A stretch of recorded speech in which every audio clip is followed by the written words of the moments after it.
Yo diría como que la primera preocupación que uno puede tener es si es que el sistema político generará estabilidad, o generaría, perdón, estabilidad, que es una de las bases importantes que se necesitan como para que efectivamente pueda haber crecimiento económico y desarrollo económico.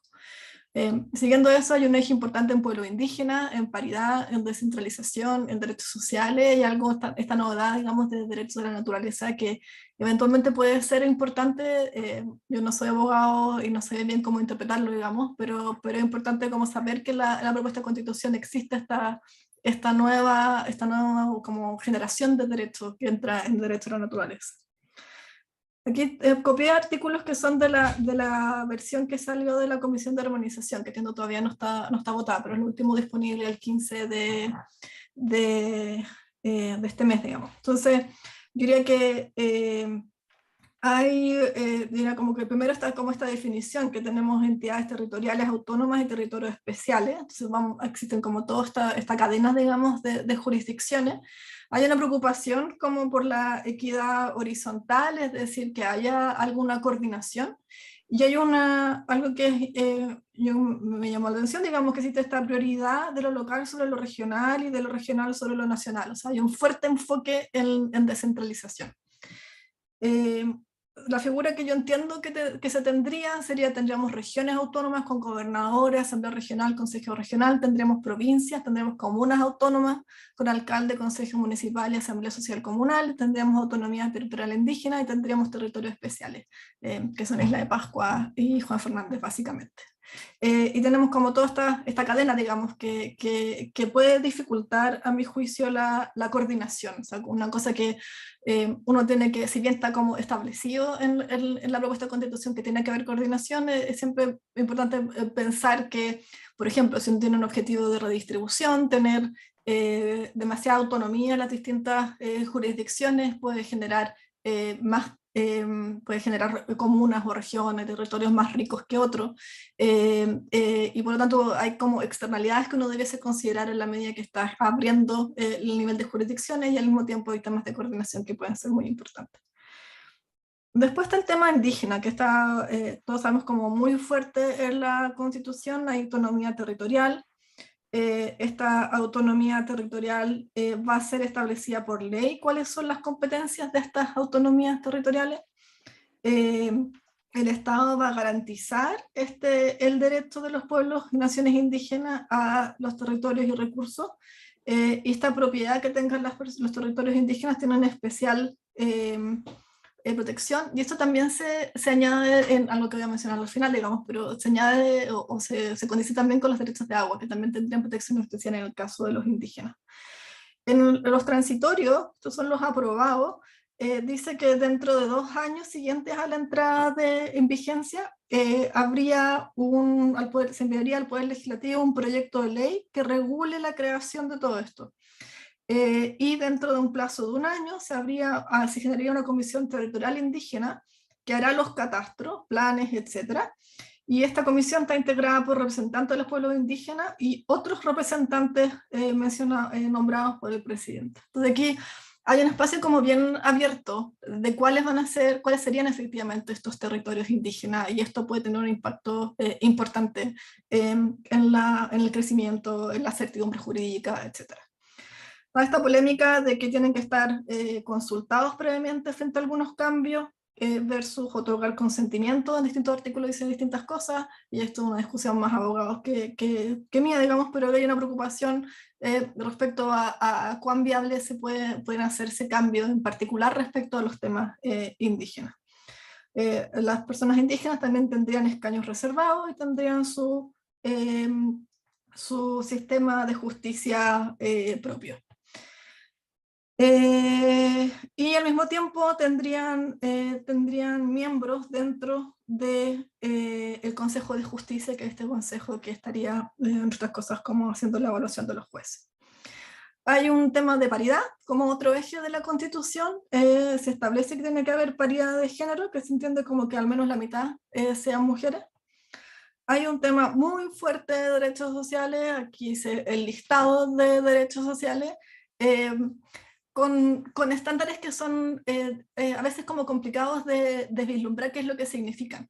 Con un grupo de economistas estábamos trabajando en un costeo de cuánto saldría a hacer, a implementar los cambios de lo que se establecerían en la Constitución, y no es fácil, digamos, hacer un costeo, porque, por ejemplo, cuando se habla de vivienda digna, habría que entender qué significa esa dignidad, entre otras cosas. Tiene varios adjetivos todo, entonces es difícil como hacer la bajada y definir cada uno de ellos. Y existe la idea de que las personas van a poder, si encuentran que el uso de sus derechos, o hay una privación dice, perturbación o privación de sus derechos fundamentales, van a poder ir a tribunales. Y por lo tanto hay una preocupación, digamos, de que esto va a ser exigible, digamos, y por lo tanto esto va a tener que ser implementado, y existe una preocupación de la judicialización que eso significa. Está este tema de derechos de la naturaleza, que es de una dimensión desconocida, digamos, en el sentido de cómo es la bajada de esto y qué es lo que significa, pero eventualmente es algo que podría restringir también la actividad económica, a ver cómo se hace. En términos más estructurales, digamos, bueno, lo otro también es estructural, pero en términos como más bajados al sistema económico, en el término de salud, lo que dice el artículo 44 es que las cotizaciones obligatorias van a financiar el Sistema Nacional de Salud, y se usarán solamente con el objeto de financiar solidariamente el sistema, y por lo tanto todo lo que conocemos como de ISAPRES, eso deja de existir. Al parecer podrían existir seguros complementarios por sobre la cotización obligatoria que uno podría tomar. En términos de pensiones, yo diría que es menos claro. Dice que va a haber un sistema de seguridad público que no solamente es de pensiones, sino que abarca también enfermedad, discapacidad, etcétera. Una cosa novedosa que tiene es que también va a cubrir a las personas que tengan trabajo doméstico de cuidado, eso obviamente va a tener un costo fiscal. Y va a decir que el Estado va a definir una política de seguridad social que va a estar financiada por los trabajadores a través de cotizaciones obligatorias y rentas generales de la nación. Entonces, tenemos como estos dos cambios en sistema de pensiones y sistema de salud que son bastante distintos a los sistemas que tenemos en la actualidad. Un segundo, otro tema que es como relevante, tiene que ver con las negociaciones sindicales y con el derecho a huelga.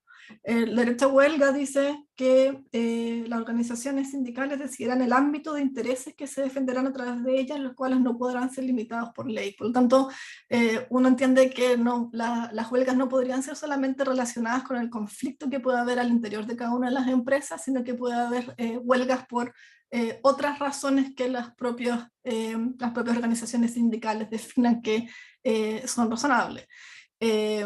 Y por lo tanto uno podría tener huelgas de las empresas completamente fuera de los procesos de negociación, digamos, colectiva o de negociación de salario, y por razones que podrían ser de cualquier tipo. Y eso es un mundo como bien distinto al mundo en el cual vivimos ahora, en el cual la huelga es como algo de última instancia.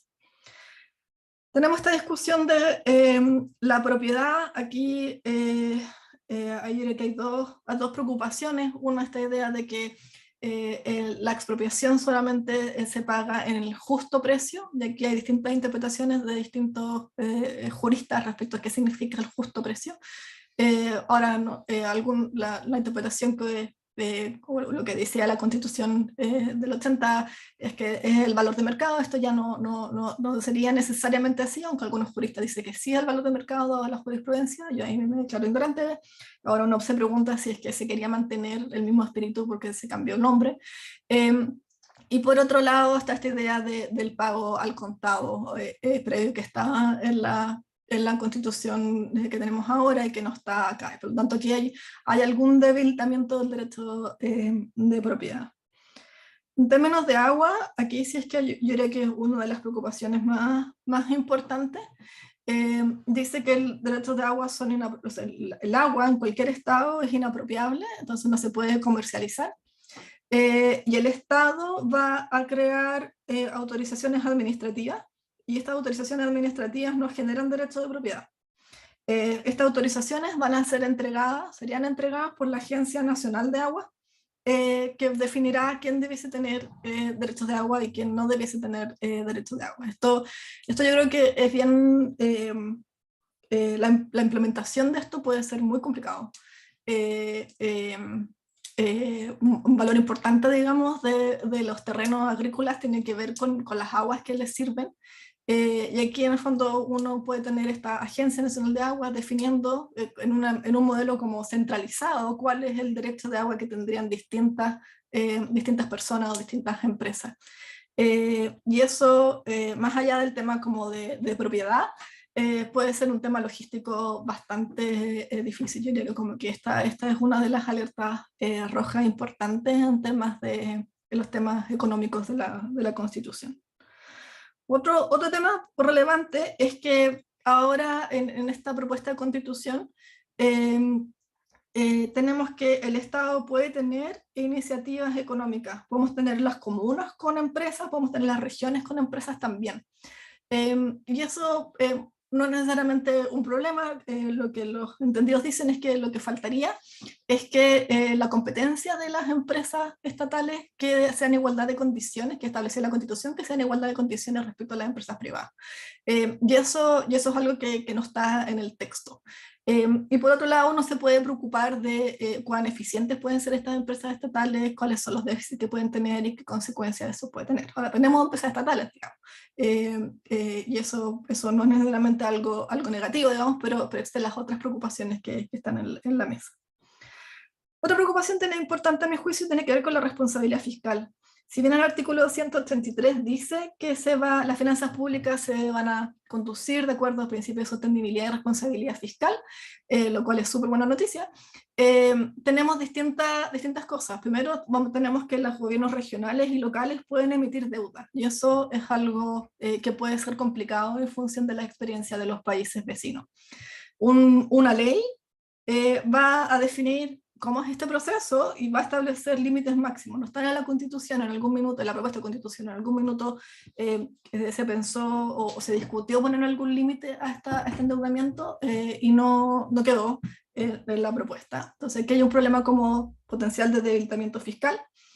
Y después tenemos esto que este problema, a mi juicio, que es quizás más relevante, que es que eventualmente hay mociones,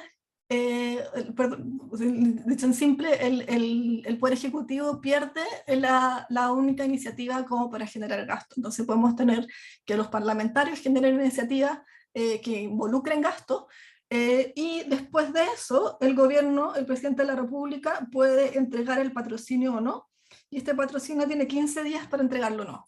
Y eso, o sea, a la luz, por ejemplo, de la discusión que hemos tenido con los retiros de fondos de pensiones, etcétera, y la experiencia que ha tenido Chile, que ha ido, hasta donde yo entiendo, como cambiando desde algo como esto, a iniciativa especial del presidente, puede ser una fuente de presión súper fuerte que puede generar un exceso de gasto. Y esto puede generar un efecto importante en las cuentas fiscales. Entonces, yo diría que es algo también que puede tener efectos negativos.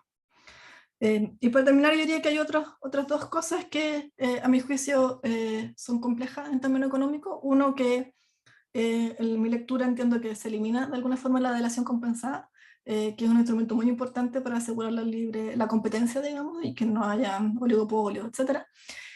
Y lo otro es que se declara la minería y la energía como de interés público, y eso hace que sean expropiables.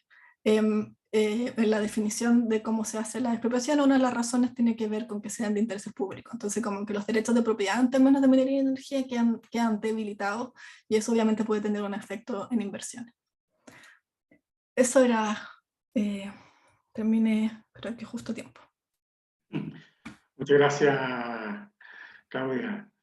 Te agradecemos tu preocupación y el trabajo que hay detrás de esto.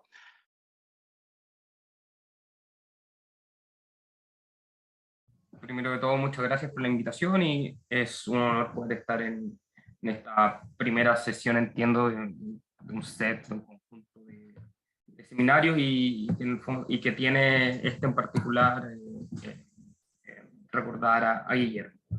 El título, bueno, ya es conocido. Solamente para ilustrar, puse ahí algunas fotos de contexto de cómo llegamos a este borrador, Claudia ya abordó gran parte de lo que voy a decir, entonces por suerte que partí con una visión general que se remonta un paso antes, que tiene que ver con cómo llegamos acá, que es la visión general, y luego voy a ir a los principales riesgos que yo pude levantar. Visión general. Esto puede parecer una obviedad, pero creo que es importante plantear que la economía es un sistema que se inserta dentro de un sistema mayor que es la sociedad, la cual se rige por un sistema político. ¿Y por qué planteo esto? Bueno, por algo que Claudia dijo, que sin estabilidad política no habrá estabilidad, sin estabilidad política, repetí, no habrá estabilidad económica que promueva el desarrollo económico. Y eso es súper importante tenerlo en consideración mirando qué ha pasado con países de la región que han entrado en espirales de inestabilidad política, qué pasa con esas economías, terminan siendo mucho más procíclicas y es mucho más difícil abordar las necesidades de largo plazo que tienen los países.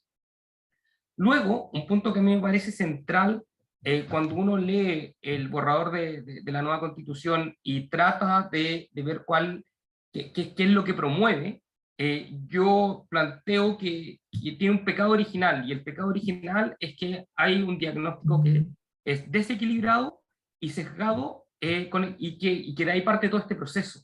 Y esto tiene que ver con un sesgo refundacional en materia de instituciones económicas, lo cual no parte de un análisis que uno pudiese plantear que es un análisis racional, de decir qué cosas funcionan bien, las mantenemos tal cual, qué cosas no funcionan bien, las cambiamos. Y ahí ejemplos claros son, como hablaba recientemente Claudia, por ejemplo, si el derecho de propiedad en Chile funciona relativamente bien y la interpretación que están dando los juristas es que nada cambia, ¿por qué se sacan palabras claves que incorporan incertidumbre a si va a cambiar o no va a cambiar las características de la propiedad?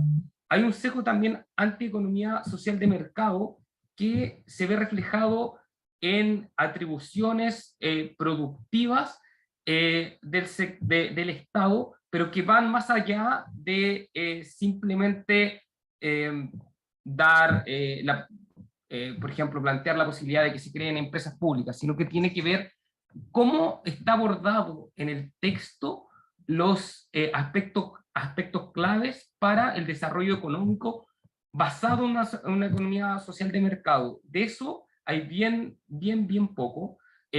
Ejemplo, lo pongo más adelante, no se contempla específicamente la propiedad industrial y la propiedad intelectual, que son dos puntos claves para la innovación y el desarrollo de largo plazo. Y hay ciertos, si uno mira temas de recursos naturales, hay una cierta reversión hacia tradiciones estatistas latinoamericanas, y se agregan conceptos poco definidos o que no están definidos y que uno no sabe qué van a significar en la práctica.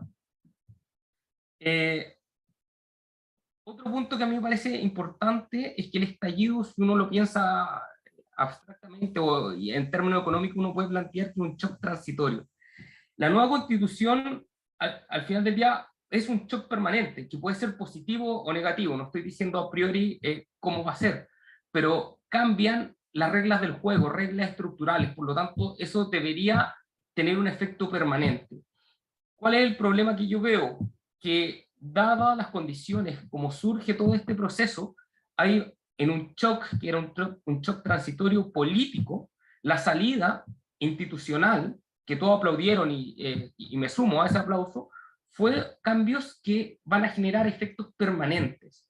Y si uno no es capaz de aislar el ciclo político, lo particular de cuando parte esto, a el análisis más de fondo de cuáles son los problemas que hay en la Constitución actual, hay un riesgo de traspasar aspectos transitorios a permanentes.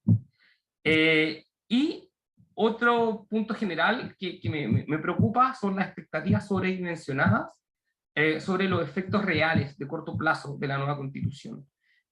¿Por qué? Porque al final del día esto es una hoja de ruta que va a tomar muchos años en materializarse, y las demandas parecen ser más inmediatas y esto genera un posible riesgo de que se acuse de letra chica, y esto genere una ola de indignados 2.0.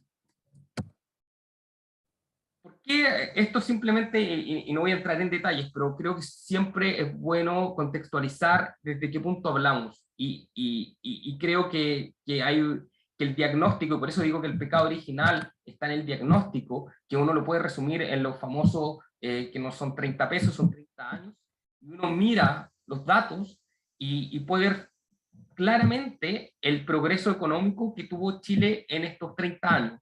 Por lo tanto, el diagnóstico con el que parte, no es difícil darse cuenta que está al menos desequilibrado, ¿sí? Aquí pongo el gráfico del PIB per cápita del 60 a la fecha, y lo corto en la mitad del periodo, que es básicamente del 90, del 60 al 90, del 90 al 2019, que fue cuando ocurre el estallido, y se puede ver claramente cómo la tendencia positiva parte un poco antes, pero en torno al 90, y en ese periodo se lograron cosas tales como reducir la pobreza, que estaba en torno al 40% o menos de un 10%.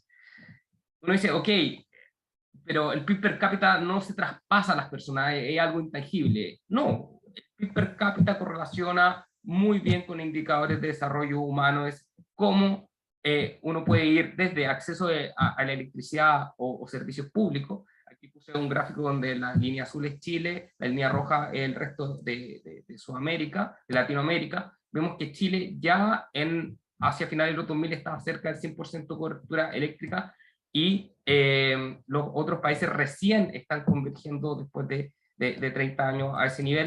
Si uno mira otros, como que si, no sé, yo soy de la perspectiva de que uno tiene que haber una opción preferencial por los más necesitados de la sociedad. Si uno mira la extrema pobreza, ve también que Chile lo hacía y lo siguió haciendo mejor que los países menos desarrollados de la región. La línea azul es Chile, que hay la roja es el resto de la región. Entonces, básicamente lo único que quiero mostrar con esto es que el diagnóstico estaba desequilibrado y no era objetivo de dónde se parte, pero sí es cierto, y yo creo que también uno tiene que hacerse cargo de por qué se llega a ese punto, de que el rendimiento de la economía ha venido decreciendo fuertemente, incluso durante estos buenos 30 años, el rendimiento fue decreciendo. Esta es la tasa de crecimiento del PIB per cápita, y las líneas de colores son los promedios de las décadas. Entonces, cada una de las décadas pasadas hemos ido disminuyendo en nuestro crecimiento. Y eso se ve obviamente reflejado en variables que las personas, que son muy tangibles para las personas. Por ejemplo, acá está el índice de remuneraciones, esta es la variación a 12 meses, está desde el 94 al 2019, y uno puede ver a partir de esto que las remuneraciones, el índice, durante los 90 crecía a una tasa del 11%, de ahí en adelante la tasa se pegó en torno al 5, 5,5%. Entonces, también aquí, ¿qué quiero plantear con esto? Que detrás de todo este proceso que estamos viviendo, hay condiciones materiales que aumentaron, ¿sí? Que sin lugar a dudas, pero ese aumento fue a una tasa decreciente, si se quiere. Y al ser a una tasa decreciente, la percepción de la ciudadanía de las condiciones es que estaban peores. ¿Por qué? Porque no estaban tan buenas como décadas pasadas, como la década principalmente el 90, que fue la gran década que tuvo Chile.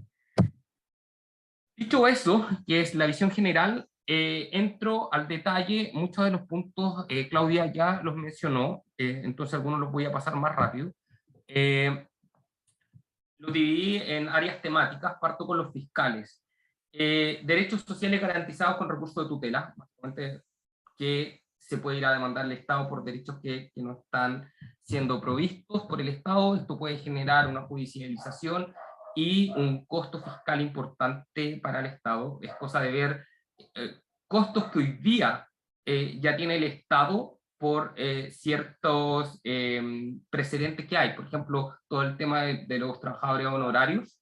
La Contraloría, con un dictamen, consideró que podían ser tratados como contratas, y la mayoría de los casos que fueron apelados, los trabajadores lo ganaron, y eso tiene un costo fiscal. Imaginemos esto aumentado por miles de veces con los derechos sociales. Se elimina la iniciativa exclusiva del presidente, también lo dijo Claudia, que básicamente hoy día el presidente tiene que partir firmando proyectos de ley que roben gasto. Ahora solamente va a necesitar concurrir el presidente, y con una Cámara de Diputados muy fuerte la presión va a ser difícil de contener. Entidades territoriales con atribución de emitir deuda y recaudar impuestos. Esto es complejo porque al final se cae en la tentación, hay un claro riesgo moral que al final del día el gobierno central salga a rescatar a las regiones o a los municipios, y eso es complejo, salvo, si bien existen salvaguardas dentro de estos artículos donde se dice no se podrá, por ejemplo, pagar gasto corriente con la deuda, o no se podrá pagar sueldo, al final del día el dinero es fungible y todos entendemos eso. Entonces yo puedo estar emitiendo deuda para un proyecto de inversión, pero ese proyecto de inversión opera solamente cubriendo OPEX y no el CAPEX, y por lo tanto tengo un subsidio entre medio que no es visible hacia afuera, pero por dentro está. Entonces son temas bien complejos.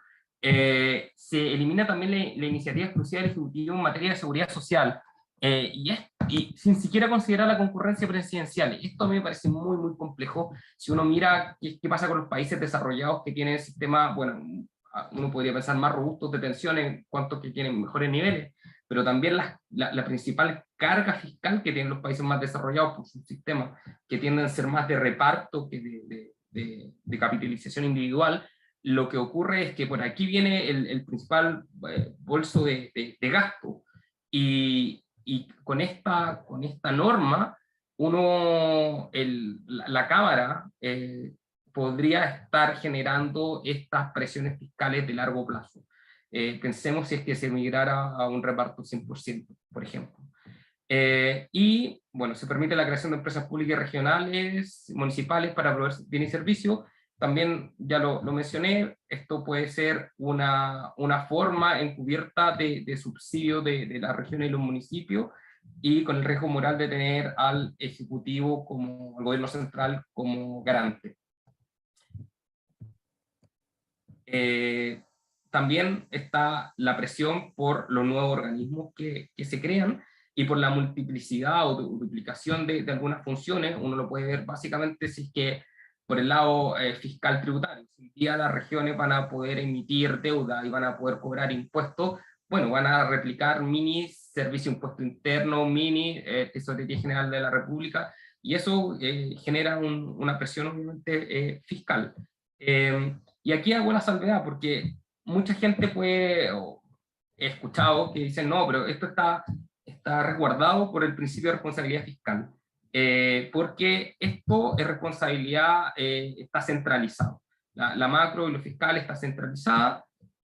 ¿Cuál es el problema de esto? Que la herramienta parece ser insuficiente cuando la arquitectura del sistema fiscal que se está proponiendo abre diversas puertas que van a presionar el gasto fiscal por múltiples flancos, lo cual no es fácil de contener. Entonces, yo veo que sistémicamente hay riesgo importante. Cuando nos vamos a lo productivo, ya está el tema del precio justo, que se mencionó. Ahí yo solamente pongo un par de preguntas. ¿Es precio de mercado? ¿Es daño patrimonial? ¿Es en efectivo? ¿O en bonos del Estado pagadero a 50 años? Hay temas que dicen que hay jurisprudencia, pero hay un cambio constitucional de por medio. ¿Cómo cambia eso la jurisprudencia? Yo no soy abogado, no lo sé, pero es algo que causa ruido. Autonomías regionales. Perfecto. Autonomía regional y territorial indígena, ya creo que ya está mencionado, lo dijo Claudia. El tema de la neutralidad competitiva también, que es básicamente que las empresas del Estado compitan en igualdad de condiciones con los privados. Derechos de agua, también ya se mencionó. Pasamos de un derecho real a autorizaciones administrativas y se pierde toda la eficiencia del mecanismo de mercado para redistribuir. Derecho a la naturaleza, no sabemos cuál va a ser el alcance y cómo esto va a afectar la producción. Concesiones mineras, se introduce una variación que tiene que ver con que ahora el Estado tiene dominio absoluto, exclusivo, inalienable, imprescindible sobre todas las sustancias minerales. y hoy día es sobre las minas, y las concesiones son sobre las sustancias minerales. El problema de eso, y cómo lo han interpretado algunas personas, es que estaría haciendo un borrón y cuenta nueva de lo que son las concesiones sin saber qué va a pasar hacia atrás, y si hacia adelante es así, porque de ser así, quiere decir que el Estado va a tener dominio absoluto de todo, no solamente de las minas, sino de las sustancias minerales, y el incentivo para explorar se pierde. La protección de glaciares, ¿por qué es complejo? Porque se incluyen los suelos congelados. Aproximadamente un 20% de la producción minera en Chile está en suelos congelados. Eso quiere decir que tendrían que parar, estoy pensando en Teniente y posible expansión, los bronces, Andina, sumamente complejo. El Estado debe regular los impactos y los efectos sinérgicos generados en las distintas etapas de la actividad minera. ¿Qué significa eso? No sé, el Estado le dice al privado cómo tiene que hacer el proceso de encadenar. Ni idea. Libre competencia, ya se mencionaron algunas cosas, pero esto, bueno, esto lo tomé del ex fiscal nacional, así que se puede ir a arrasar, se puede ver su columna, pero me parece que estos son los puntos más importantes respecto a infracciones de libre competencia y a competencias que fue lo que dijo Claudia, que se perdería la delación compensada, que es una herramienta fundamental en temas de libre competencia. Conceptos no definidos, se hablan de estos conceptos y varios otros que no se sabe qué son, por lo tanto es difícil medir el impacto real. Y aquí, bueno, en la parte de las preguntas, a lo mejor vendrá una pregunta como esta, artículos que me parecen positivos. Después podemos entrar en detalle, pero tiene que ver básicamente con temas de cambio climático, medio ambiente y protección de datos. Muchas gracias, Jorge, por tu esfuerzo y clara presentación. Abrimos entonces, a estos 10 minutos que nos quedan, abrimos la opción de consultas. Hay 3 consultas específicas que ya nos han llegado a través del correo, que se refieren a cuestiones particulares de la propia Constitución, que están abiertas a los 2 panelistas. La primera se refiere bueno, disponemos de la pregunta dice, la Constitución dispone de un amplio catálogo de derechos, y se amplía las opciones de reclamar en cuanto a que no solamente es la persona, sino que también pueden ser colectivos, que quieran hacer valer sus derechos consagrados por orden de la Constitución. En específico, dice, en particular es el caso de los derechos de la naturaleza, cuyos titulares son casi indeterminados. Está la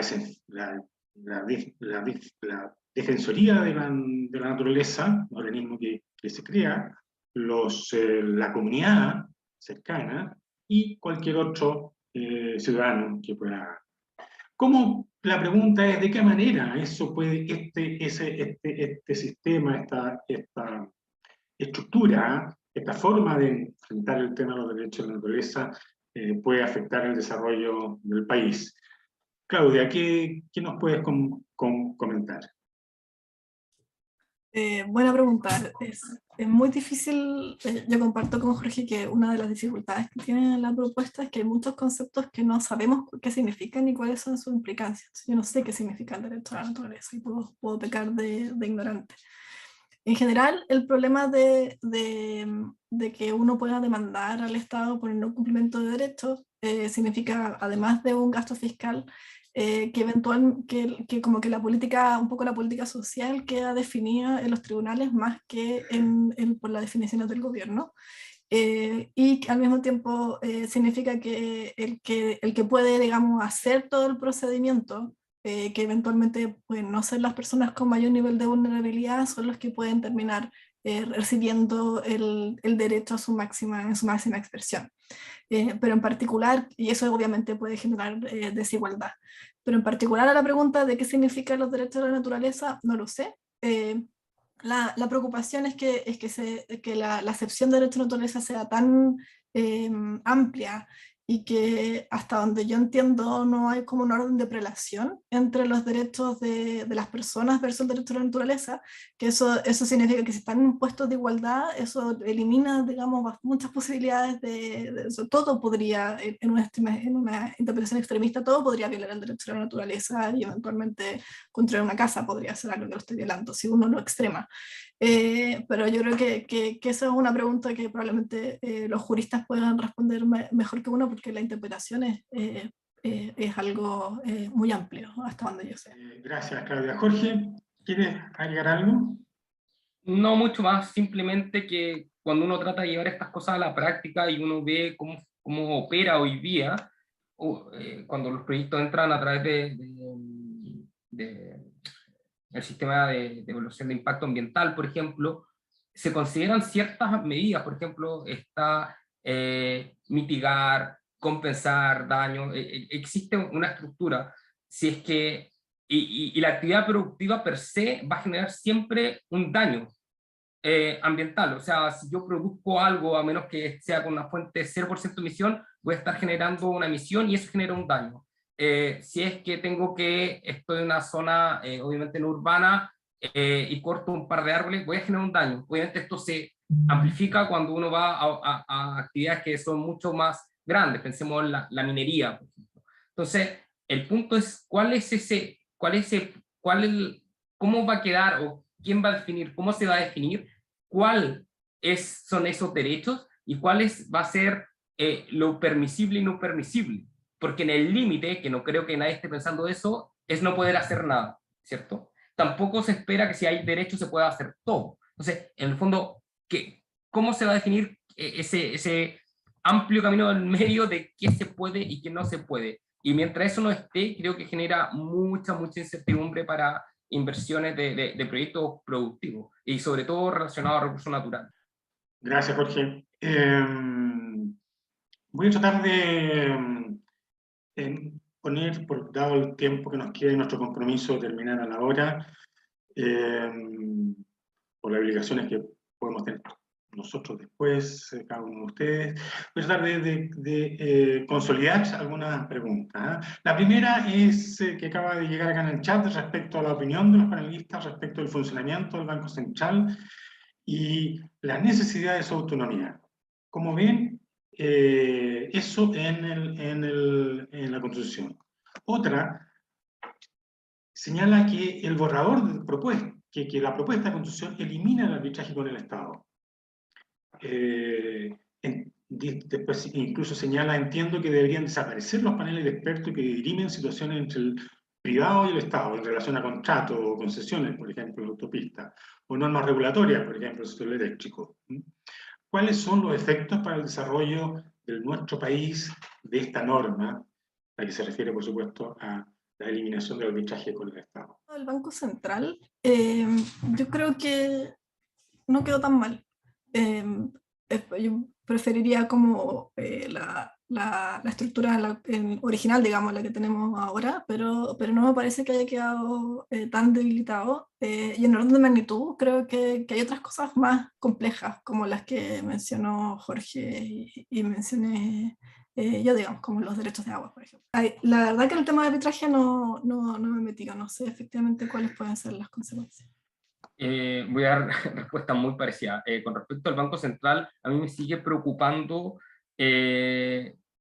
que no haya quedado completamente separado lo político coyuntural de los consejeros, o sea, que puedan ser removidos por razones políticas, porque al final del día, cuando se expanden los objetivos del Banco Central, darían pie para decir que hay un consejero que no está cumpliendo el mandato.